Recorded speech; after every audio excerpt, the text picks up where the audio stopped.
these initiatives. Thanks, Jim. I recently read a McKinsey survey in an international group of executives, and the survey asked, what is the corporate perspective on climate change? And I thought it was fascinating because 82% of the respondents reported that they expected some pretty severe climate change regulations in their respective countries. That's a huge number. People are expecting it to come. 60% or so said this is an important issue. And however, a much smaller percentage were translating that importance into action. So I think, one conclusion you could draw is that corporate entities know that they have to do something, but there's lack of clarity. So I'd say one of the biggest challenges is kind of at the same opposite extreme of the individual, knowing what the right decisions are.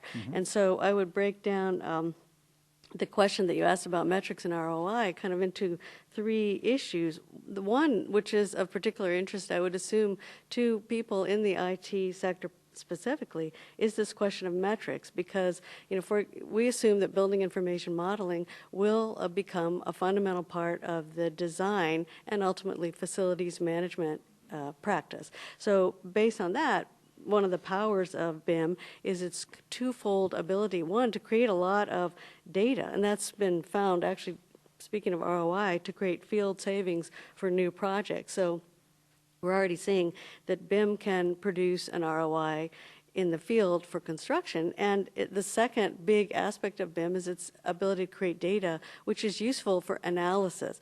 And so the really kind of double whammy there is that you would have a model of your facility which is rich with information, which you can use hopefully to save while building it, but also over the lifespan of the facility to analyze and understand the decisions you're making. For example, making certain decisions about locating resources in certain areas, turning things on and off, that all the monitoring that people will really want to do to make those good decisions on a day-to-day basis can be built in.